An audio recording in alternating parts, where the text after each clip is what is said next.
요한복음서 5장. 베차타 목가에서 병자를 고치시다.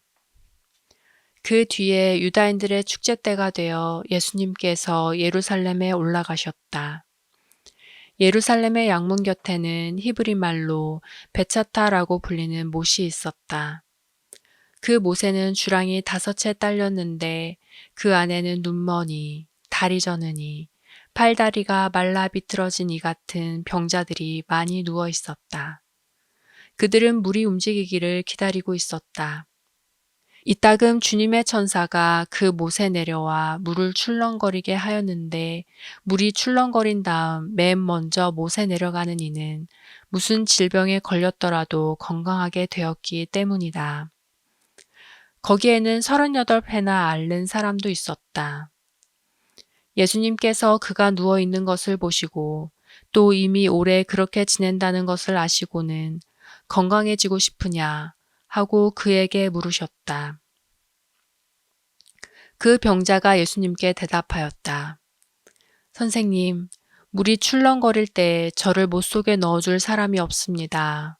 그래서 제가 가는 동안에 다른 이가 저보다 먼저 내려갑니다. 예수님께서 그에게 말씀하셨다. 일어나 내 들 것을 들고 걸어가거라. 그러자 그 사람은 곧 건강하게 되어 자기 들 것을 들고 걸어갔다. 그날은 안식일이었다. 그래서 유다인들이 병이 나은 그 사람에게 오늘은 안식일이요. 들 것을 들고 다니는 것은 합당하지 않소 하고 말하였다. 그가 나를 건강하게 해주신 그분께서 나에게 내 들 것을 들고 가거라 하셨습니다. 하고 대답하자 그들이 물었다. 당신에게 그것을 들고 가거라 한 사람이 누구요? 그러나 병이 나은 이는 그분이 누구이신지 알지 못하였다. 그곳에 군중이 몰려 있어 예수님께서 몰래 자리를 뜨셨기 때문이다. 그 뒤에 예수님께서 그 사람을 성전에서 만나시자 그에게 이르셨다. 자, 너는 건강하게 되었다. 더 나쁜 일이 너에게 일어나지 않도록 다시는 죄를 짓지 마라. 그 사람은 물러가서 자기를 건강하게 만들어주신 분은 예수님이시라고 유다인들에게 알렸다. 그리하여 유다인들은 예수님께서 안식일에 그러한 일을 하셨다고 하여 그분을 박해하기 시작하였다. 그러나 예수님께서는 그들에게 내 아버지께서 여태 일하고 계시니 나도 일하는 것이다 하고 말씀하셨다. 이 때문에 유다인들은 더욱 예수님을 죽이려고 하였다.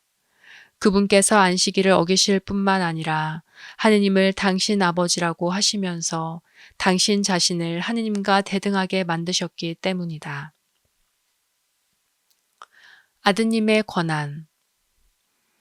예수님께서 그들에게 말씀하셨다. 내가 진실로 진실로 너희에게 말한다.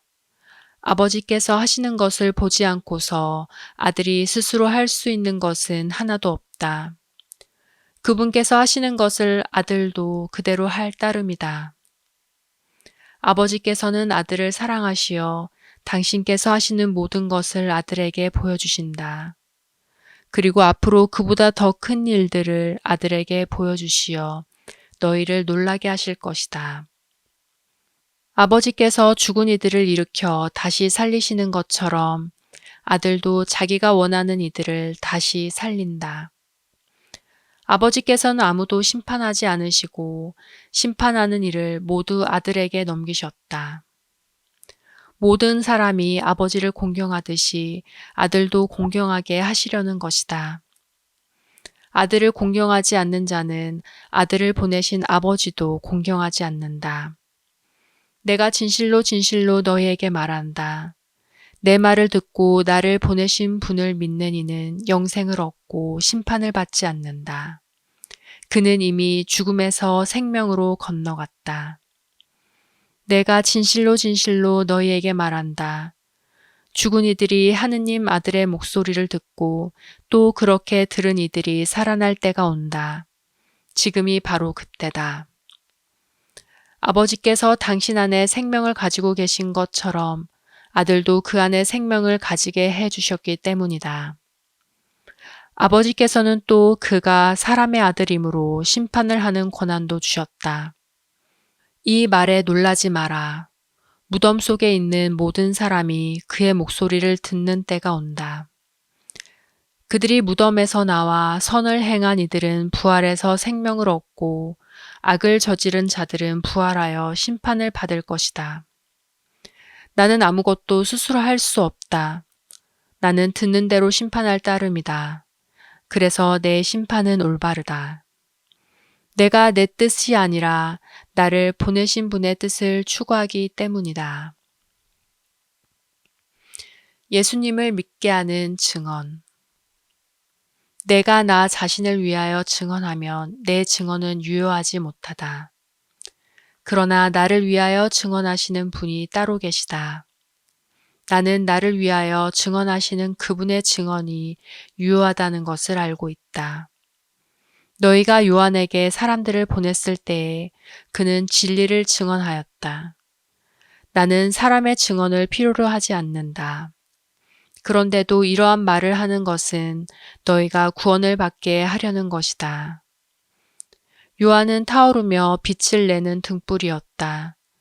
너희는 한때 그 빛 속에서 즐거움을 누리려고 하였다. 그러나 나에게는 요한의 증언보다 더 큰 증언이 있다. 아버지께서 나에게 완수하도록 맡기신 일들이다. 그래서 내가 하고 있는 일들이 나를 위하여 증언한다. 아버지께서 나를 보내셨다는 것이다. 그리고 나를 보내신 아버지께서도 나를 위하여 증언해 주셨다. 너희는 그분의 목소리를 들은 적이 한 번도 없고 그분의 모습을 본 적도 없다. 너희는 또 그분의 말씀이 너희 안에 머무르게 하지 않는다. 그분께서 보내신 이를 너희가 믿지 않기 때문이다. 너희는 성경에서 영원한 생명을 찾아 얻겠다는 생각으로 성경을 연구한다. 바로 그 성경이 나를 위하여 증언한다. 그런데도 너희는 나에게 와서 생명을 얻으려고 하지 않는다. 나는 사람들에게서 영광을 받지 않는다. 그리고 나는 너희에게 하느님을 사랑하는 마음이 없다는 것을 안다.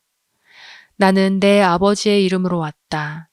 그런데도 너희는 나를 받아들이지 않는다. 다른 이가 자기 이름으로 오면 너희는 그를 받아들일 것이다. 자기들끼리 영광을 주고받으면서 한 분이신 하느님에게서 받는 영광은 추구하지 않으니 너희가 어떻게 믿을 수 있겠느냐. 그러나 내가 너희를 아버지께 고소하리라고 생각하지는 마라. 너희를 고소하는 이는 너희가 희망을 걸어온 모세이다. 너희가 모세를 믿었더라면 나를 믿었을 것이다. 그가 나에 관하여 성경에 기록하였기 때문이다. 그런데 너희가 그의 글을 믿지 않는다면 나의 말을 어떻게 믿겠느냐.